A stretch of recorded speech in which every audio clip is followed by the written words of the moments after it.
Magandang gabi po sa inyo. Ako po si Elmera, isa po akong tubong Mindoro at nais ko pong ibahagi ang isang karanasan na hanggang ngayon ay kinikilabutan pa rin ako sa tuwing maaalala ko. Nangyari po ito taong 1997 sa isang maliit na baryo sa aming probinsya.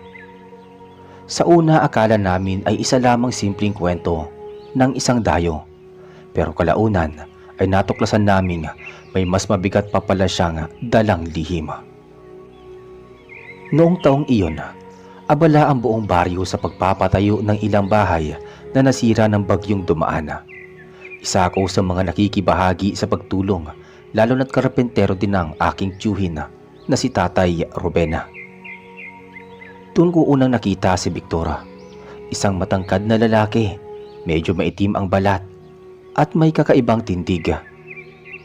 Hindi siya katulad ng mga karaniwang taga rito. Ang sabi nila ay mula raw siya sa Iloilo at lumuwas para makahanap ng trabaho. Tinanggap siya ng mga tao dahil magaling siya sa kahoy. Mabilis magtayo ng bubong at parang walang kapaguran sa trabaho.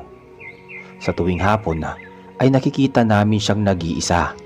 Hindi masyadong nakikisama sa mga lalaki sa inuman at bihirang makipag-usap. Lumipas ang ilang linggo, nagsimulang mapansin ni Tatay Ruben ang ilang kakaibang bagay kay Victor. Kapag tanghali na at tirik na ang araw, bihira siyang lumalabas. Lagi siyang nasa lilim at tila iniiwasan ng araw. Kung gabi naman ay gising siya at madalas ay naririnig ng mga tao na parang may kumakalabog na martilyo mula sa kanyang inuupahang barong-barong kahit 10 oras ng gabi. Si Aling Marites naman na nakatira sa tapat ng kanyang tirahan ay nagsimulang makaramdam ng pangamba. Ilang beses daw nitong nakita si Victor na nakatingin lamang sa mga bahay kung saan may buntis. Ang titig niya ay malamig at tila ba may inaabangan. Isang gabi, nagising ang buong baryo dahil sa sigaw ng isang buntis na kapitbahay. Si Aling Tess ay 7 buwan na ang tiyan at biglang nakaramdam ng mabigat na presensya sa kanilang bubong. Nang silipin ng kanyang asawa, nakita nitong parang may aninong nakadapa sa taas. Nang tumalon ang nilalang, mabilis itong tumakbo papalayo. Ngunit ayon sa pagkakalarawan, malaki at matipuno ang katawan at parang kapareho ng hugis ni Victor. Kinabukasan, pinagtawanan lamang ito ni Victor nang iparating sa kanya. Ngunit kita sa mga tao na nagsisimula ng magduda. Ako mismo ay nakaramdam ng kaba sa tuwing malapit siya. Minsan, inuutusan ako ni Tatay Ruben na dalahan siya ng pagkain habang abala siya sa pagtatayo ng bubong. Pagdating ko doon, nadatnan ko siyang nakatalikod. Akala ko'y nagtatrabaho, ngunit nang lumapit ako, nakita kong may kinakagat siyang hilaw na manok. Duguan pa. Nagulat ako at napatras, ngunit agad niyang itinapon ang tira at ngumiti sa akin na parang walang nangyari. Hindi ko sinabi kaagad kay Tatay Ruben, ngunit simula noon ay nag-ingat na ako. Sunod-sunod na gabi may mga hayop na nawawala. Mga manok, kambing at baboy ng mga taga-baryo ay bigla na lamang naglalaho. Sa bawat insidenteng iyon, lagi ring nakikita si Victor na palakad-lakad sa paligid tuwing gabi. Ngunit wala pa rin makakapagpatibay na siya ang may kagagawan. Dumating ang punto na ang takot ay naging pang-araw-araw na usapan sa baryo. Ang mga tao ay nagkakandado ng bahay ng maaga, nagsasabit ng bawang at naglalagay ng asina sa mga bintana. Isang gabi ng Hunyo, habang malakas ang ulan at kumukulog, biglang nawala ang ilaw sa baryo. Ang lahat ay nagsara ng pinto at bintana, ngunit sa gitna ng dilim, narinig namin ang kakaibang tunog mula sa bubungan ni Aling Tess. Para itong tunog ng matatalim na kuko na kumakaskas sa yero. Si Tatay Ruben, ako at ilan pang kalalakihan ay nagdala ng mga itak at lampara. Dahan-dahan kaming lumapit. Nang sabay-sabay naming itutok ang liwanag, tumambad sa amin ang isang nilalang na nakadapa sa may bubungan. Mahaba ang mga kuko, matatala sa ngipin at pulang-pula ang mga mata. Ngunit ang nakakagulat, ang anyo ng nilalang ay si Victor. Nakita namin mismo ang pagbabago ng kanyang katawan. Ang balat niya ay nagkulay abo, ang mga mata ay nagniningning at ang kanyang bibig ay umabot hanggang tenga. Mabilis siyang tumalon at tumakbo sa madilim na kakahuyan. Naiwan kami na nanginginig at halos hindi makapaniwala. Hindi kami nagpabaya. Sama-sama naming pinuntahan ang gubat. Ang hangin ay malamig at mabigat at ang tunog ng kanyang yapak ay naririnig sa bawat sulok. Sa ilalim ng mga punong kahoy, nakita namin ang mga bakas ng paa na ni hindi anyong tao. Mahahaba, parang paa ng hayop. Doon tuluyang nakumpirma ang aming hinala. Si Victor, ang karpenterong dayo, ay hindi isang ordinaryong tao. Isa siyang aswang na nagtatago sa anyo ng isang manggagawa upang makapasok sa baryo. Matapos naming makita ang pagbabagong anyo ni Victor sa may bubungan ng bahay ni Aling Tess, hindi na maalis sa amin ang kaba at takot. Ngunit sa halip na umatras, napagpasyan naming sundan siya papasok sa masukal na gubat. Hindi na kami nag-aksaya ng oras dahil kung hahayaan namin makalayo siya, baka masundan pa ng mas malaking kapahamakan ang aming baryo. Kasama ko si Tatay Ruben at 3 pang kalalakihan. Hawak-hawak ang aming mga lampara at tigi-isang itak. Ang ulan ay patuloy na bumubuhos at ang lupa ay malambot sa putik. Ngunit ang mga yapak na iniwan ng nilalang ay malinaw. Hindi na ito ordinaryong bakas ng paa ng tao. Mahaba at matutulis, waribang binti ng hayop na humahalo sa katauhan ng tao. Habang palalim kami sa gubat, ramdam namin ang kakaibang lamig na bumabalot sa paligid. Wala na kami maririnig na kahit anong huni ng kuliglig o ingay ng ibon. Tangi ang ihip ng hangin at ang malakas na pagbagsak ng ulan sa dahon ng mga punong kahoy ang gumigising sa aming pandinig. Minsan bigla kaming mapapatigil dahil may maririnig kaming yapak sa mga sanga sa aming paligid. Parang niloloko kami ng nilalang, parang pinaglalaroan kami. Minsan sa kanan, minsan sa kaliwa, ngunit hindi namin makita. Naramdaman ko ang bigat ng dibdib ko sa sobrang kaba. Hawak-hawak ko ang lampara, nanginginig ang aking mga kamay. Sa tuwing sisilip ako sa madilim na bahagi ng gubat, para bang may pares ng pulang mata na nagmamasida. Ngunit kapag tututukan na ng ilaw, biglang nawawala. Nang maramdaman naming sinusundan na kami, nagsimulang magdasal si Tatay Ruben habang mahigpit na nakahawak sa kanyang itak. Ang mga kasama naming lalaki ay halatang nanginginig na rin, ngunit wala kaming urungan. Kung babalik kami sa baryo nang walang ginawa, lalo lamang kaming mababalot ng takot. Sa gitna ng katahimikan, bigla naming naamoy ang isang malansang singaw. Hindi ito ordinaryong amoy ng basang lupa o hayop. Isa itong amoy ng dugo at nabubulok na karne. Alam naming malapit na siya.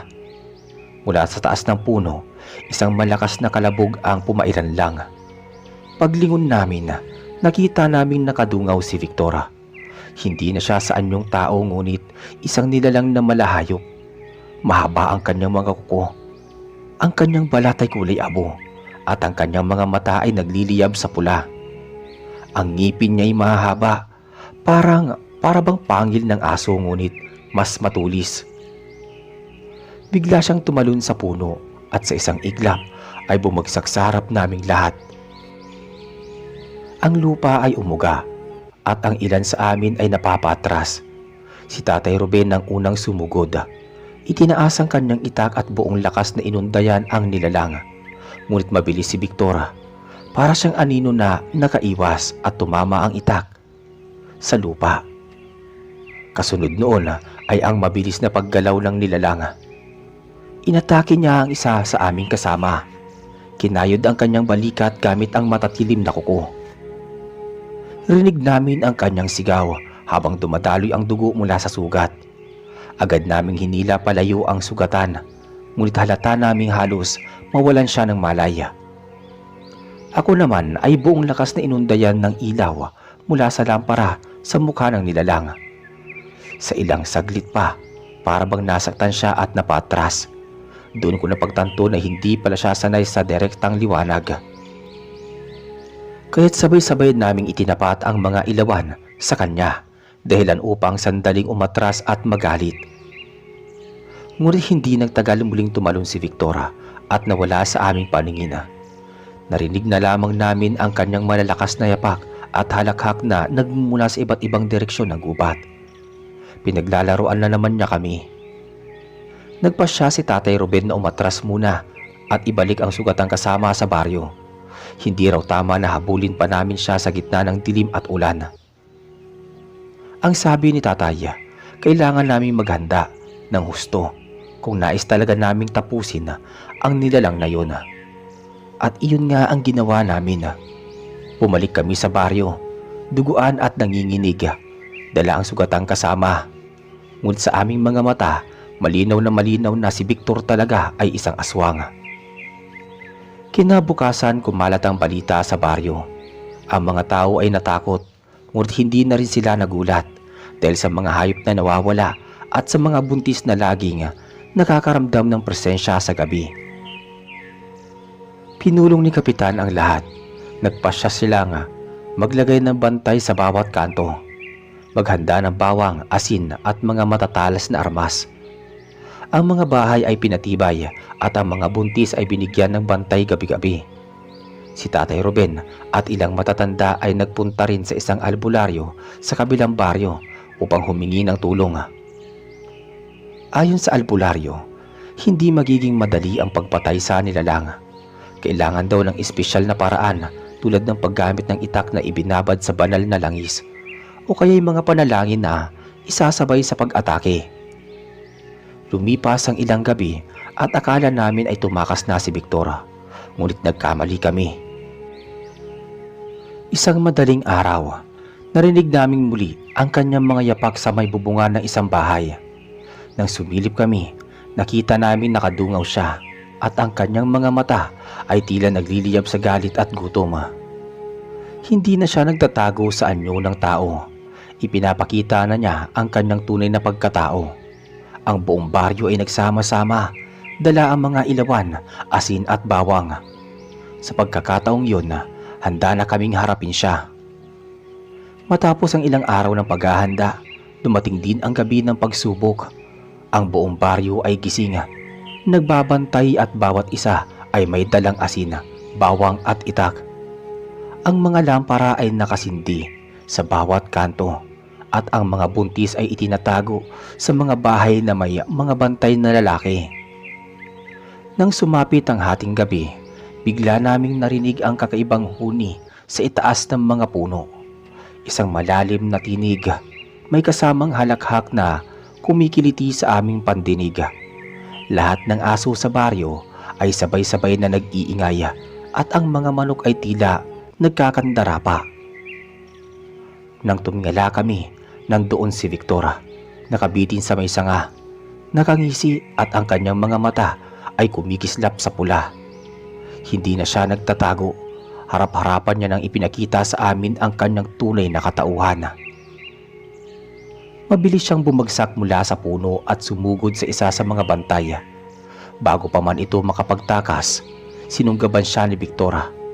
Tinuhog ng matulis na kuko at sa harap naming lahat ay tila sinimot ang kanyang dugo. Ang katawan ng bantay ay halos bumagsak na parang walang kaluluwa. Ang sigawan ng mga tao ay umalingaw-ngaw sa buong baryo. Ngunit sa halip na umatras, mas naging matatag ang mga kalalakihan. Agad silang sumugod, itinaas ang mga itak at sabay-sabay na umataki kay Victora.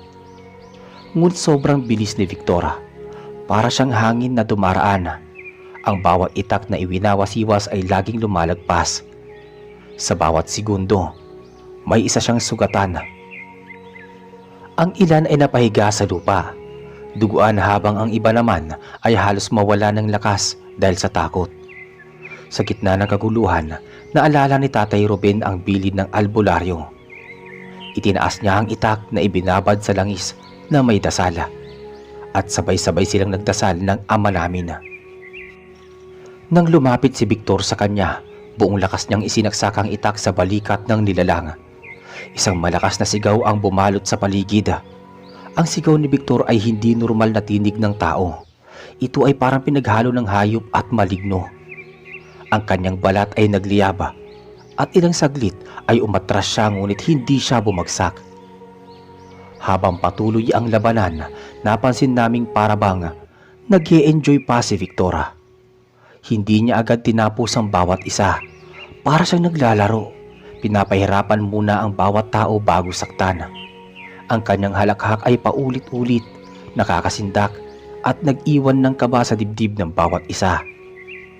Minsan ay bigla siyang nawawala, tapos ay biglang lilitaw sa bubungan ng ibang bahay. Tatama ng kuko sa kahoy at pagkatapos ay tatawa. Paglingon ng mga tao, bigla na namang mawawala. Para bang binubuyo niya kami hanggang sa mawalan kami ng lakas ng loob. Ngunit sa kabila ng lahat, hindi bumigay ang mga kalalakihan. Hawak ang asin at ang bawang, itinapon nila ito sa direksyon ni Victor. Sa tuwing tatamaan siya, napapaatras at nangangalit ng husto.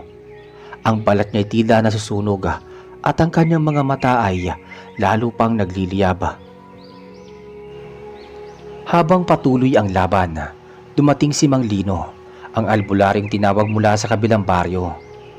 May dala siyang bote ng langis, abo mula sa sinunog na palaspas at isang maliit na kruspiyo. Agad siyang sumama sa harapan. Pinuhusan niya ang lupa ng langis at abo at biglang kumulog. Sa mga sandaling yun, napansin naming tila nahirapan si Victor. Hindi na siya makakapit ng basta-basta. Ngunit imbis na umatras, lalo siyang nangalit. Lumapit siya kay Mang Lino. At sa bilis ng kanyang galaw, muntik nang makuha ang albularyo. Mabuti na lang at nakahagis ng asin si Tatay Ruben, dahilan para umatras muli ang nilalang. Sa gitna ng kaguluhan, may matandang babae ang sumigaw mula sa likod. Si Aling Shona, isa sa mga pinakamatagal na naninirahan sa baryo. Ayon sa kanya, noon pa man ay may naririnig na siyang kwento tungkol sa mga dayuhan na pumapasok sa mga baryo para makapagtrabaho, ngunit sa huli ay nadidiskubre bilang aswang. Hindi raw karaniwan ang mga mata ni Victor mula pa noong una. Lagi raw itong nag-iiba kapag gabi, ngunit dahil mabait siyang magtrabaho bilang karpintero, walang naglakas loob na manghinala. Ngayon malinaw na ang lahat. Ang dayuhang karpintero ay matagal nang may tinatagong katauhan at kami ang buong baryo ang pinili niyang paglaruan. Habang tumatagal ang labanan, mas marami pang nasusugatan. Ang mga buntis ay umiiyak sa loob ng bahay at ang mga bata ay halos hindi mapatahimik. Lahat ng tao ay nagsama-sama sa sentro ng baryo. Naglagay ng mga lampara, asin at bawang sa paligid bilang proteksyon. Ngunit malinaw sa amin na hindi titigil si Victor hanggat hindi niya nakukuha ang nais niya. At iyon ay ang dugo at kaluluwa ng mga tao sa aming baryo. Matapos ang ilang oras ng walang humpay na laban, napansin naming hindi kami magwawagi kung wala kaming maayos na plano. Lahat ay pagod, sugatan at ang ilan ay halos hindi na makatayo. Ngunit kahit ganon walang gustong sumuko. Nagtipon-tipon ang mga natitirang kalalakihan at nakinig sa utos ni Mang Lino. Ang albularyo, ang sabi niya, ang tanging paraan para mapahina at mapatigil si Victor ay ang pagsama-sama ng buong baryo sa isang ritual na pinagsasabay-sabay ang dasal, apoy, asin, at hindi ito madaling gawin, lalo na't patuloy ang pag-atake ng nilalang. Nagpasya si Tatay Ruben na magpanggap silang umatras. Kunwari ay iiwan nila ang gitna ng baryo para isipin ni Victor na sila ay tumakbo. Ngunit ang totoo, nakapwesto na ang lahat sa paligid. Nakahanda ang asin, bawang at mga boteng may langis na inihanda ni Mang Lino. Ang mga kababaihan naman ay binigyan ng gawain na maglatag ng apoy gamit ang mga tuyong kahoy at sabay-sabay na sisindihan. Kapag binigay na ang hudyat, ang apoy ang magsisilbing harang na hindi basta-basta matatalon ng nilalang. Nang akalain ni Victor na nagtakbuhan ang mga tao, bumaba siyang muli mula sa bubungan ng isang bahay. Ang kanyang tawa ay mas nakakasindak kaysa sa dati. Ang kanyang katawan ay puno ng sugat mula sa asin at itak. Ngunit tila lalo pa itong nagpalakas sa kanya. Lumakad siya sa gitna ng baryo, tila hinahanap kung saan nagtago ang mga tao. Nang makita niya ang ilang sugatan, agad niya itong sinugod. Ngunit bago pa man siya makalapit, biglang sumidhi ang apoy sa nakapalibot sa kanya. Nagulat siya at napatras. Ang kanyang mga mata ay nagdilim at isang malakas na sigaw ang kumawala mula sa kanyang bibig. Hindi niya inaasahan ang sabayang kilos ng buong baryo. Habang umiikot siya sa loob ng bilog ng apoy, sabay-sabay na itinapon ng mga kalalakihan ang asin at bawang. Ang mga sugat sa kanyang balat ay lalong lumalim at ang kanyang anyo ay unti-unting nagbabago. Ang dating mukhang tao ay naging mas halimaw. Humaba ang kanyang mga ngipin, ang kuko ay tila bakal at ang kanyang balat ay nagkulay abo. Ngunit sa kabila ng kanyang pagbabago, napansin naming humihina siya. Ang bawat dasal na binibigkas ni Mang Lino ay tila bumabaon sa kanya. Para siyang pinipiga ng hindi nakikitang puwersa. Hindi na nakatiis si Victor. Sa kanyang buong lakas, sinugod niya ang gilid ng apoy at muntik na niyang masira ang harang. Ngunit sabay-sabay na dumagsa ang mga tao. Inihagis lahat ng natitirang asin at langis sa kanyang katawan. Isang napakalakas na sigaw ang gumising sa buong paligid. Ang sigaw na iyon ay parang dumadagundong, umaalingaw-ngaw hanggang sa bundok. Ang mga bata ay napaiyak at ang mga kababaihan ay halos mabingi. Ngunit lahat kami hindi tumigil. Sa huling pagkakataon lumuhod si Victor sa gitna ng apoy. Ang kanyang mga mata ay muling kumislap ng pula, ngunit hindi na ito kasing lakas ng dati. Bumagsak siya sa lupa, humihingal at unti-unting natutunaw ang kanyang balat. Amoy sunog na karni ang kumalat sa paligid. Ang kanyang katawan ay dahan-dahang naging abo. At bago tuluyang maglaho, narinig namin ang kanyang huling tinig. Isang halakhak na mahina ngunit nakakakilabot. Pagkatapos noon wala nang natira kundi abo na tinangay ng hangin. Matapos ang laban, pumalik ang katahimikan sa baryo. Ngunit hindi ito masayang katahimikan. Maraming sugatan at may ilang hindi nakaligtas. Ang kanilang mga katawan ay inilibing kaagad. May dasal at may mga kandila. Ang mga buntis ay ligtas, ngunit ang takot ay hindi na nawala sa kanilang mga mata. Lahat kami ay alam na hindi na magiging gaya ng dati ang aming baryo. Bago umalis si Mang Lino, iniwan niya ang isang babala. Hindi si Victor lamang ang nilalang na gumagala sa gabi. Marami pang tulad niya. Nagtatago bilang ordinaryong tao, naghihintay ng pagkakataong umatake. At doon ko po napagtanto na ang aming naranasan ay hindi simpleng bangungot. Isa itong paalala na sa bawat liblib na baryo, may mga nilalang na hindi nakikita ng karaniwang tao. Akala namin tapos na ang lahat ng maglaho sa abo si Victor. Ngunit sa mga sumunod na gabi, hindi pa rin makatulog ng mahimbing ang mga tao sa baryo. Ang katahimikan ay tila may kasamang bigat. Parang lagi may nakamasid sa dilim. Sa unang linggo matapos ang pangyayari, maraming nakararanas ng kakaiba. Ang ilan ay nagsasabing may mga yapak na naririnig sa bubong tuwing hating gabi. May mga aso ring walang tigil sa pagtahol, pero kapag tinignan, wala lamang nakikita. Si Aling Rosa, isang matanda sa baryo. Madalas siyang magising bigla na parang may humihila sa kanyang paa. Ang iba na may nagkakasakit ng walang dahilan. Bigla na lamang nangihina na parang sinisipsip ang lakas nila. Naging palaisipan ang lahat kung tuluyan bang nawala si Victor o baka naman iniwan niya ang kanyang sumpa bago siya naglaho. Bumalik si Mang Lino matapos ang 2 linggo. Ang sabi niya hindi basta mawawala ang kasamaan lalo't may pinagmulan nito. Ang dayuhang karpentero na si Victor ayon sa kanya ay hindi ordinaryong aswang. Siya raw ay kabilang sa isang lahi ng mga nilalang na matagal nang nanananahan sa mga liblib na lugar ng Visayas at Mindanao. Hindi sila basta lumilitaw, pero kapag pinili nilang tumira sa isang baryo, ang mga susunod na henerasyon ay tiyak na maapektuhan. Nagpasya ang mga kalalakihan kasama si Tatay Ruben na siyasatin ang lumang barong-barong na tinutuluyan noon ni Victor. Doon daw kasi nagsimula ang lahat. Nang makarating sila, sinalubong sila ng amoy bulok at malamig na hangin. Kahit tirik ang araw, ang bahay ay halos gumuho na.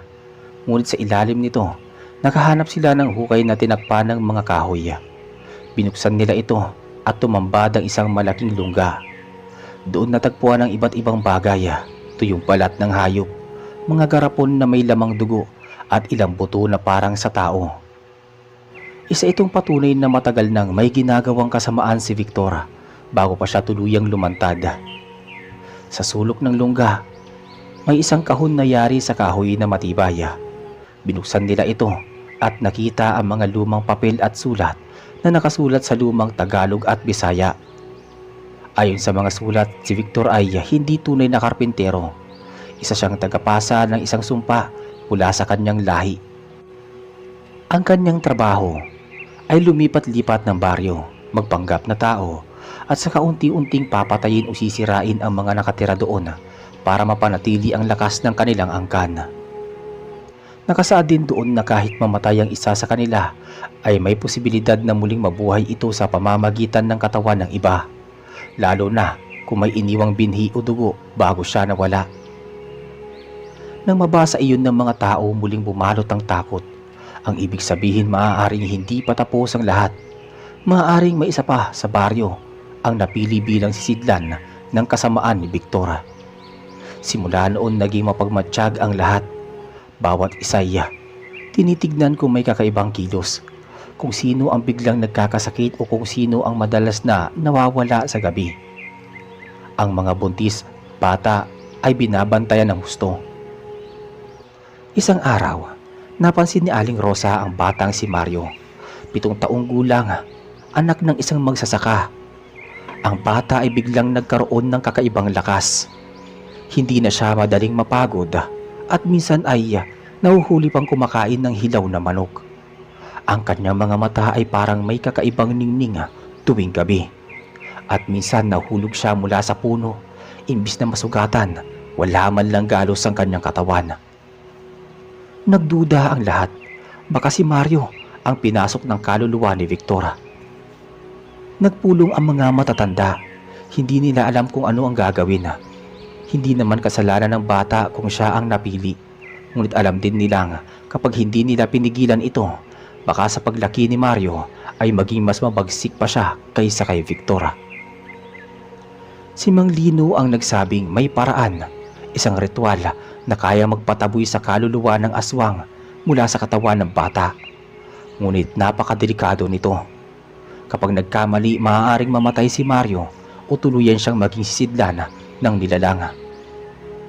Naging usapan ng buong baryo ang tungkol kay Mario. Ang mga mata ng bata ay parang may lihim na apoy at ang kanyang kilos ay hindi na tulad ng dati. May mga gabi na naririnig siyang naglalakad sa bakuran. Nakatingin sa langit habang nakangisi na para bang may kinakausap na hindi nakikita. Si Mang Lino ang nanguna sa plano. Aniya, hindi na maaaring magtagal. Ang katawan ng bata ay unti-unti nang sinasakop ng kaluluwa ni Victor. Kung hindi agad kikilos, maaaring mawala na ang kaluluwa ni Mario at tuluyan ng maging kasangkapan ng aswang. Naghanda ang mga tao ng bawang, asin, langis na hinaluan ng dahon ng sabila at mga kandilang itim at puti. Dinala din nila ang isang lumang aklat na ginagamit ni Mang Lino sa kanyang mga orasyon. Ang ritual ay gagawin sa gitna ng lumang kapilya sa gilid ng baryo. Isang lugar na matagal nang hindi nagagamit, ngunit nananatiling matibay ang padera. Doon daw kasi malakas ang kapangyarihan laban sa mga masasamang espiritu. Dumating ang gabi at dinala si Mario sa loob ng kapilya. Nakapikit ang bata, ngunit nanginginig ang kanyang katawan. May mga pagkakataong nga bigla siyang sisigaw ng malakas na parang dalawang tinig ang sabay na lumalabas mula sa kanyang bibig. Isang boses ng bata at isang boses na paus ang tunog at malalim. Maya-maya nag-umpisa na si Mang Lino sa pagbigkas ng orasyon habang ang mga kalalakihan ay nakapalibot na hawak ang mga kandila. Sa bawat salita ng albularyo, nanginginig ang hangin at tila may malamig na dampi na pumapasok sa loob ng kapilya. Biglang bumukas ang mga mata ni Mario na mula ito at sa halip na takot, isang mapanuyang ngiti ang lumabas sa kanyang labi. Ang tinig ni Victor ang umalingaw-ngawa. Akala nyo ba tapos na ako? Hindi nyo ako kayang palayasin. Ang bata ay akin na. Bigla siyang nagpumiglas sa lakas na hindi pangkaraniwan na nakatapon siya ng dalawang matandang lalaking humahawak sa kanya. Umikot ang mga kandila at halos mabuwal ang mesa sa gitna. Pero agad na binuhusan ni Mang Lino ng langis ang kanyang mga kamay at pinisil ang noo ni Mario. Napapasigaw ang bata at lumalabas sa kanyang bibig ang itim na usok na animoy nabubulok na laman. Yun ang amoy nona. Ang ritual ay tumagal ng halos 3 oras. Paulit-ulit na sumisigaw si Mario. Minsan tinig ng isang bata, minsan tinig ng halimaw. Ang mga mata niya ay nag-iiba-iba ang kulay. Mula pula, nagiging dilaw, tapos ay nagiging itim na parang walang mata. Sa huling bahagi ng ritual, inutusan ni Mang Lino ang lahat na sabay-sabay na magdasal habang siya ay nagsusunog ng dahon ng sabila at bawang. Bigla na lamang nagliyab ang apoy ng kandila kahit walang hangin. Ang buong kapilya ay umalingaw-ngaw sa malakas na tinig ng halimaw na kasama sa katawan ni Mario. Hindi niyo ako mapipigil. Babalik ako. Babalik ako. Wika ng tinig. Ngunit sa huling bigkas ni Mang Lino ng kanyang orasyon, sabay na nagliyab ang lahat ng kandila sa paligid. Ang katawan ni Mario ay napahiga, nanginginig at mula sa kanyang bibig ay tuluyang lumabas ang makapal na usok na hugis tao. Mahaba, payat at may nakakatakot na muka. Ito ang anino ni Victora. Sumigaw ang lahat at sabay-sabay na itinapon ang asina at bawang sa nilalang. Nagliyab ito at sumabog. Sa huling pagkakataon na narinig ang tinig ng dayuhang karpentero. At ang sabi niya, wala kayong alam. At tuluyan itong naglaho. Nang bumalik si Mario sa kanyang ulirat, pagod na pagod siya at umiiyak ng umiiyak sa dibdib ng kanyang ama. Wala na ang kakaibang nginig sa kanyang mga mata. Bumalik ang kanyang boses sa pagiging bata at wala na ang kakaibang lakas. Ngunit ang huling babala ni Victor ay nananatiling tanong sa isipan ng lahat. Sino kaya ang tinutukoy niya at bakit niya sinabi nga, wala kaming alam?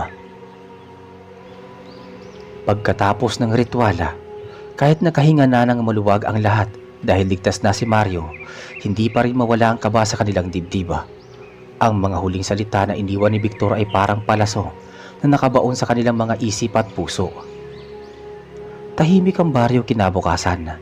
Hindi na tulad ng dati na may naririnig ng mga huni ng ibon o tilaok ng manok sa umaga.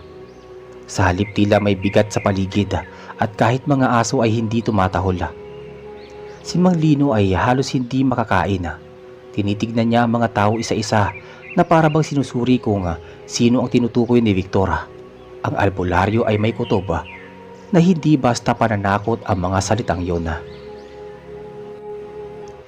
Ilang araw ang lumipas.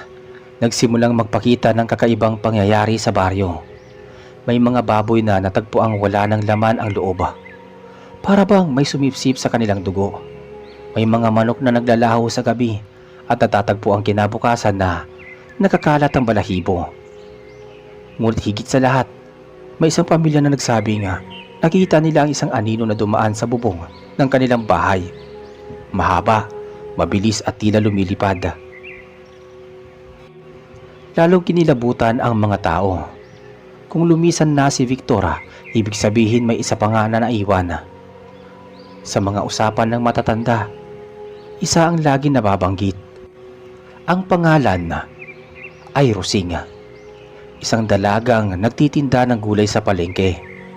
Tahimik siya at halos walang kausap sa baryo. Madalas siyang makita sa gabi na naglalakad mag-isa, dala ang bayong na hindi alam kung ano ang laman. May nakapagsabi din na ilang ulit siyang hinahuling, nakatingin ng matagal sa mga sanggol at maliliit na bata, na para bang may iba siyang iniisip. Hindi ito agad pinaniwalaan ng iba, ngunit sa ilalim ng takot at kaba, mabilis kumalat ang pagdududa. Nagpasya si Mang Lino na hindi pwedeng pabayaang pumili siya ng 3 kalalakihan sa baryo. Sila ay magbabantay tuwing gabi upang tignan kung may katotohanan ang mga hinala. Sa 3 gabi ng pagbabantay doon nila nakita, hindi nila inaasahan. Bandang hating gabi, tahimik silang nakakubli sa likod ng isang lumang puno ng mangga malapit sa bahay ni Rosing. Sa una walang kakaiba, ngunit nang sumapit ang oras ng 2:00, biglang bumukas ang pinto ng kanyang bahay. Lumabas si Rosing na may suot na lumang saya. Bitbit ang kanyang bayong. Dahan-dahan siyang tumingin sa paligid at sa gulat ng lahat, ang kanyang anino ay hindi tumutugma sa kanyang galaw. Habang siya'y naglalakad ng marahan, ang kanyang anino ay kumikilos ng mabilis at tila gumagapang sa lupa. Bigla itong umangat at naging hugis pakpak. Kinilabutan ang lahat.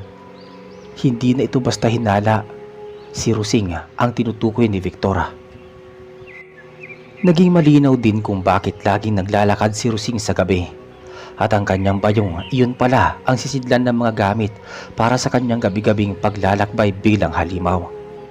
Hindi naging madali para kay Ben ang ideya. Iniisip niya na baka isa na namang bata ang punteriya ni Rosing. Lalong sumikip ang dibdib niya nang maalala ang nangyari kay Mario.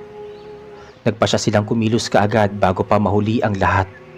Ngunit alam nilang mas malakas si Rosing kaysa kay Victor. Dahil sa tagal na nitong nagtatago at marahil mas biyasa na sa kanyang ginagawa. Matapos matuklasan ni Mang Lino at ng mga kasamang nagmamanman na si Rosing ang isa pang tinutukoy ni Victor, mabilis na kumalat ang kaba sa baryo. Tahimik lamang ang bawat isa, walang nagbabanggit ng hayagan tungkol sa kanya. Ngunit sa likod ng mga usapan, malinaw na ang lahat ng pagdududa. Sa araw, si Rosing ay tila isang normal na babae. Tahimik, simple, nagtitinda ng gulay sa palengke. Ngunit sa gabi, iba ang nakikita ng mga mata ng nagbabantay. Ang kanyang mga anino, ang kakaibang galaw, at ang katahimikang bumabalot tuwing siya'y lumalabas ng bahay. Nagsasabi ng totoo, hindi siya ordinaryo. Alam na ni Mang Lino na hindi maaaring hayaang lumipas pa ang mga gabi ng walang ginagawa. Ang alaala ng muntikang pagkawala ni Mario ay sariwa pa rin, at kung hindi sila kikilos, baka may sumunod pang bata na maging biktima. Tinipon niya ang ilang matatapang na lalaki sa baryo, kabilang si Tatay Ben, si Tomas na isang magsasaka, at si Andres na kilala sa kanilang lugar na laging kasama sa mga bantayan tuwing may panganib. Ang mga babae naman ay nagsama-sama upang maghanda ng bawang, asin at langis na niyog na may kasamang dasal. Hindi nila ibinalak na patayin si Rosing sa harap ng maraming tao, kundi paraang hindi siya makakabalik sa kanyang dating anyo. Dumating ang gabi na kanilang pagkakasunduan na bawat isa may daladalang gamit. Si Tatay Ben ay may tabak na pamana pa sa kanya ng ama. Si Tomas ay may sibat na matalim, at si Andres naman may hawak na sako na puno ng asina. Si Mang Lino naman ay may baon na bote ng langis na pinaghalong nyog at mga halamang gamot na nakuha niya sa mga bundok. Tahimik silang nagkubli sa paligid ng bahay ni Rosing. Ang hangin ay malamig at ang buwan ay kalahating bilog. Wala ni isang aso ang tumatahol at tanging tunog ng mga kuliglig ang kanilang naririnig. Bandang hating gabi muling bumukas ang pinto ng bahay ni Rosing. Lumabas siya bitbit ang kanyang bayong. Sa unay marahan ang kanyang paglalakad, ngunit nang siya'y makalayo sa liwanag ng buwan, biglang nag-iba ang kanyang anyo. Ang kanyang balat ay tila dumilima, ang kanyang mga mata ay nagningning sa pula, at ang kanyang bayong ay kumilos na para bang may laman na buhay. Hindi na nakapagpigil si Andres. Tinapon niya agad ang sako ng asin sa direksyon ni Rosa, ngunit mabilis itong nakailag. At mula sa kanyang bibig ay lumabas ang matinis na huni na parang iyak ng sanggol. Sa isang iglap, ang kanyang mga braso ay humaba at naging parang pakpak ng paniki. Sumugod siya kay Tomas. Mabilis na sinunggaba ng sibat, ngunit bago siya makalapit, ibinuhos ni Mang Lino ang langis ng nyog na may dasala. Tumama ito sa balat ni Rosinga at agad siyang napasigaw. Umalingaw-ngaw ang kanyang tinig sa buong baryo, dahilan upang magising ang mga tao. Naglabasan ng ilan ngunit hindi lumapit, bagkus ay nananatiling nakamasid mula sa kanilang mga bintana. Si Tatay Ben ay hindi na nag-aktubili. Hawak-hawak ang tabak. Sumugod siya at tinaga si Rosinga. Tumama ito sa kanyang balikat, ngunit sa halip na dugo ang lumabas, isang itim na likido ang lumabas. Bumagsak si Rosing sa lupa, ngunit agad ding bumangon at inilipad si Tatay Ben. Dali-daling itinapon ni Tomas ang sibat, tumama sa kanyang hita, at muli siyang napaluhod. Doon pinalibutan nila siya. Itinapon ni Andres ang natitirang asin at halos hindi na makagalaw ang halimaw sa sobrang sakit. Ngunit sa kabila ng lahat, ang kanyang lakas ay hindi basta-basta. Kumawala siya at mabilis na tumakbo patungo sa masukal na bahagi ng kagubatan. Hindi sila nag-atubili. Agad nilang sinundan si Rosing, dala ang kanilang mga sandata. Ang gubat ay madilima, ang tanging liwanag ng buwan ang kanilang gabay. Bawat yabag ay may tunog ng tuyong dahon at sanga na nadudurog. Naririnig nila ang kanyang ungol at huni na parang halong iyak at halakhak. Tila nilalait pa sila habang sila'y humahabol. Ngunit hindi sila umatras. Alam nila na iyon na ang pagkakataon upang tuluyang tapusin ang kanyang pamiminsala. Sa gitna ng kagubatan, natagpuan nila si Rosing na nakatayo sa ibabaw ng isang bato. Ang kanyang anyo ay hindi na tao. Ang kanyang buhok ay nagmistulang, mahabang hibla na gumagapang, at ang kanyang mga kuko ay tila pangil ng hayop. Doon sila nagtulong-tulong. Si Ben ay muling sumugod. Tinaga ang tabak sa kanyang dibdib. Si Tomas ay sinaksak siya ng sibat mula sa gilid. At si Mang Lino ay tinapon ang natitirang langis sa kanyang buong katawan. Nagliyab ang apoy mula sa langis at agad siyang napasigaw. Ang kanyang sigaw ay umabot sa buong baryo. Tila boses ng libu-libong halimaw na nagdurusa. Sa huli bumagsak siya sa lupa at ang kanyang katawan ay naging abo na tinangay ng hangin. Pagkatapos ng lahat, bumalik sila sa baryo na pagod ngunit magaan ang pakiramdam. Alam nilang tapos na ang pananakot ni Rosing, ngunit kasabay nito ay may takot pa rin sa kanilang puso. Kung si Victor ay dumating bilang dayuhan at si Rosing ay isa palang taga roon, paano kung may iba pang nagkukubli? Tahimik ang baryo matapos ang nangyari kay Rosing. Ngunit ang katahimikan ay hindi kapayapaan, kundi tila bagyong naghihintay lamang ng muling pagsabog. Kahit natapos na ang gabi ng kanilang laban, dama pa rin ng lahat ang bigat na iniwan nito. Si Mang Lino ay hindi nakatulog. Sa kanyang isipan ay bumabalik ang mga tanong. Paano nakapasok ang ganoong uri ng halimaw sa kanilang baryo na hindi nila napapansin? At higit sa lahat, paano kung hindi lang sina Victor at Rosing ang naririto? Kinaumagahan muling tinipon ni Mang Lino ang matatapang na kalalakihan sa baryo. Dumalo sila Tatay Ben, Tomas at Andres, maging ang mga babae, kabilang si Aling Marta, nakisama sa pulong. Mga kasama, hindi tayo maaaring magkampante. Oo, natalo natin si Rosing. Pero tandaan ninyo, May tinuran si Victor bago siya tuluyang nawala. At sabi niya hindi siya nag-iisa. Nagbulungan ang mga tao. Ang ilan ay naniniwalang tapos na ang lahat, ngunit ang iba ay dama ang pangamba. Ilang araw ang lumipas. Dumating sa baryo ang isang estranghero.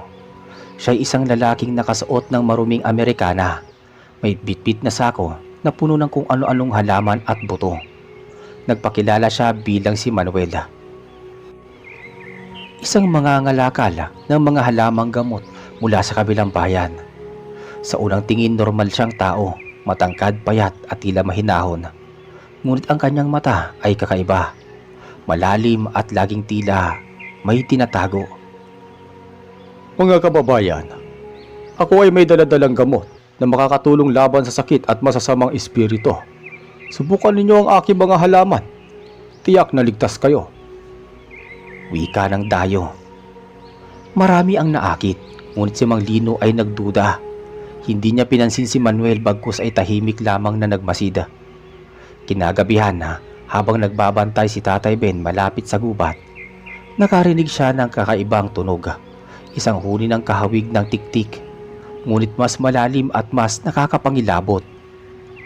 Sinundan niya ang pinagmulan at nakita niya si Manuel na nakaluhod sa ilalim ng punong kahoy. Nakapalibot sa kanya ang ilang itim na ibon na tila nakikinig sa kanyang mga bulong. Mabilis siyang umalis.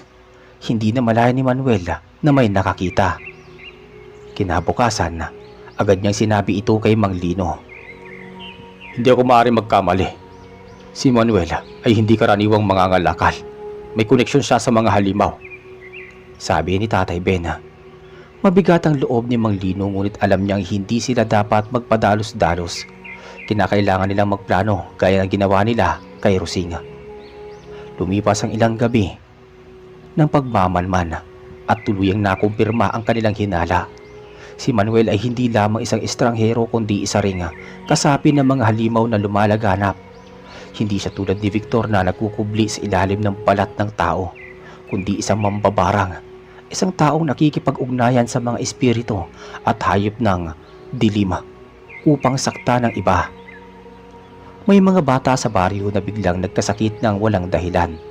Ang ilan ay nakitang may mga insekto sa kanilang higaan, at ang iba na may nagising na may mga pasa at sugat. Ang lahat ng ito ay tinuro kay Manuel. Isang gabi habang nakahiga ang karamihan, muling nagpakita si Manuel sa gitna ng baryo. Sa kanyang kamay ay may hawak na sisidlang yari sa bao ng nyog, at mula dito ay lumabas ang daan-daang insekto, ipis, langgam at mga kulisap na tila sumusunod sa kanyang utos. Nagkagulo ang mga tao. Ang iba'y nagsipagtakbuhan papasok ng kanilang bahay, habang ang mga matatapang ay agad kinuha ang kanilang mga sandata. Magsipaghanda kayo. Siya'y mambabarang. Sigaw ni Mang Lino. Agad nilang tinaboy ang mga insekto gamit ang apoy at usok mula sa tuyong dahon ng bayabas at pati ng kawayan. Ngunit si Manuel ay tumatawa lamang, tila natutuwa sa kanilang pagkakabalisa. Hindi nagpatinag si Tatay Ben na tumas.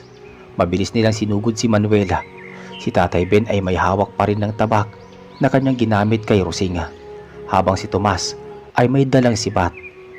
Ngunit bago pa sila makalapit, kumilos muli ang mga insekto, bumalot sa kanilang katawan at muntik na silang bumagsak. Doon pumasok si Andres. May dalang maraming asina. Mabilis niyang isinaboy ito sa paligid. Napasigaw si Manuel at ang mga insekto ay nagsipulasan. Sa pagkakataong yun, sumugod si Mang Lino at ibinuhos ang langis na may dasal sa katawan ni Manuel. Nagsumiksik ang mambabarang ngunit bago pa siya tuluyang mahuli, bigla siyang naglaho na parang usok na tinangay ng hangin. Hindi nila napatay ngunit malinaw na siya'y tumakas lamang upang muling bumalik. Mula noon lalong naging alerto ang baryo. Ang bawat gabi ay may mga bantay at ang mga bahay ay puno ng bawang asin at kandilang may dasal. Ngunit alam nilang hindi doon nagtatapos ang lahat. Kung may mambabarang at nagkaroon ng aswang, ano pa ang kasunod? Makalipas ang ilang linggo, kumalat ang balita mula sa mga kalapit baryo. May mga taong biglang nawawala sa gabi at ang ilan ay natagpuang wala ng laman ng tiyan, gaya ng ginawa ng mga tiktik. Ang direksyon ng mga pangyayaring iyon ay pumunta mismo sa kanilang baryo. Dito nagsimula ang mas matinding kaba. Hindi lamang isa, hindi lamang dalawa, kundi tila buong pangkat ng mga halimaw ang paparating. Si Mang Lino kasama ang kanyang mga kasama ay muling nagpasya. Kailangan nilang puntahan ang bundok, doon kung saan nagsimula ang lahat ng kababalaghan. Madilim ang langit nang umalis si Mang Lino kasama si Tatay Ben, Tomas at Mang Andres. Sumama na rin si Aling Marta, dala ang mga halamang gamot at langis na kanyang inihanda. Sa kanilang mga balikat ay bigat ng responsibilidad, hindi lamang para sa kanilang sarili kundi para sa buong baryo. Tahimik silang naglakad papasok sa masukal na kagubatan. Dala ang mga sulo at ilang baon na asin, bawang at mga kutsilyong may dasal. Sa bawat takbang ay naroon ang kaba, ngunit mas matimbang ang tapang na nagtutulak sa kanila. Habang paakyat sila sa bundok, unti-unting bumibigat ang hangin. May kakaibang lamig na bumabalot at tila may mga matang nakamasid sa kanila mula sa bawat puno. May mga ungol at sigaw ng mga hayop na hindi karaniwan, parang pinaghalo ng tao at halimaw. Mag-iingat kayo. Nararamdaman kong hindi lang isa ang kakaharapin natin dito. Nang makarating sila sa gitna ng bundok, tumambad sa kanila ang isang lumang kuweba. At sa paligid ay may mga bakas ng ritual, mga abo, kandila at tela na puno ng kakaibang simbolo. Sa bungad nito ay may mga nakasabit na bungo ng hayop. Mula sa loob ng kuweba muling lumitaw si Manuel, ngunit hindi na siya mukhang ordinaryong tao. Ang kanyang mga mata ay kumikislap na pula at ang kanyang katawan ay balot ng mga gumagapang na insekto. Malakas kayo, pero dito ako ang pinakamakapangyarihan, sabi ni Manuel. Kasabay ang kanyang sigaw, nagsilabasa ng iba pang nilalang. Mga aswang at mahaba ang kuko. Mga nilalang na kagaya ng tiktik at mga malalaking paniki na parang kasindaki ng tao. Hindi nag-atubili ang mga taga-baryo. Agad nilang hinarap ang mga halimaw. Si Tatay Ben ay nakipagtuos sa dalawang aswang. Ang kanyang tabak ay kumikislap sa ilalim ng liwanag ng sulo. Si Tomas ay sumalag ng tiktik gamit ang sibat at bawat tusok ay sinasabayan ng dasal. Si Andres naman ay nagsaboy ng asin at apoy sa mga paniki, dahilan upang magsipag-iyakan ang mga ito at bumagsak sa lupa. Si Mang Lino at Aling Marta ay nagtulungan upang kalabanin si Manuel. Inilabas ni Aling Marta ang langis na may dasal at ibinuhos sa sahig ng kuweba, na agad nagliyab na tila apoy ng langit. Hindi kayo magwawagi, sigaw ni Manuel habang umaatras, ngunit patuloy siyang nilalapitan ni Mang Lino, dala ang sibat na may bawang sa dulo. Isang malakas na sigaw, sabay tusok ni Mang Lino sa dibdib ni Manuel. Napasigaw ito ng ubod lakas at ang mga insekto ay nagsipagkalat at nasunog sa apoy.